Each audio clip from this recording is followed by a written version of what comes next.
Once upon a time, there lived in a certain village a little country girl.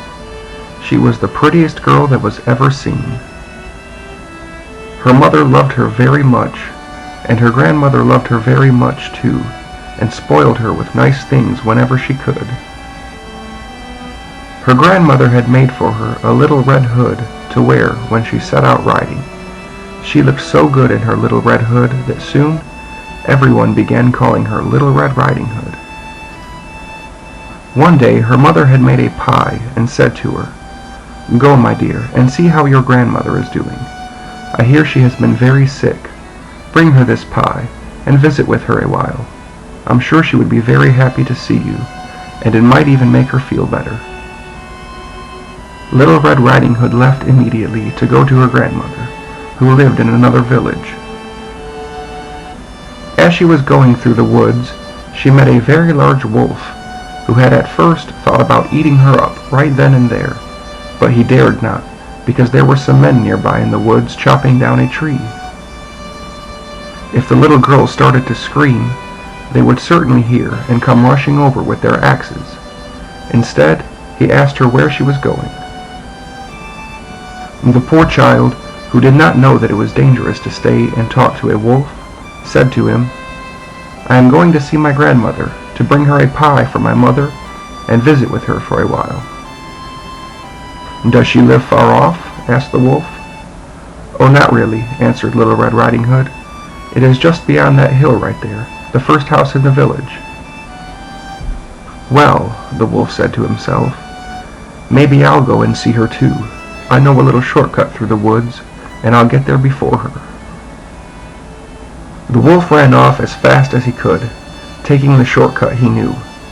Little Red Riding Hood continued on her way down the trail, getting distracted along the way, gathering nuts, running after butterflies, and smelling all the little flowers she came across. It was not long before the wolf got to the old woman's house. He knocked at the door. Tap, tap. "Who's there?" said the grandmother. "Your grandchild, Little Red Riding Hood," replied the wolf, imitating the little girl's voice. "I've brought you a pie from my mother, and I wish to visit with you for a while." The good grandmother, who was in bed because she was somewhat sick, cried out, "Pull the rope! The latch will go up and the door will open." The wolf pulled the rope, and the door opened. As soon as he was inside, he jumped on the grandmother and ate her all up in no time. It had been more than 3 days since he had last eaten anything.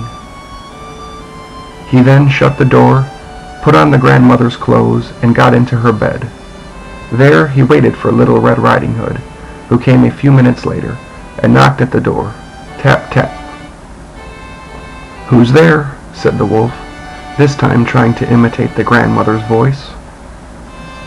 Little Red Riding Hood, hearing that something was off about her grandmother's voice, was at first afraid, but knowing that her grandmother was sick, she assumed it was just because her throat was sore that her voice seemed so hoarse.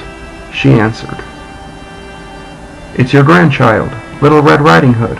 I've brought you a pie from Mother, and I want to visit with you for a while."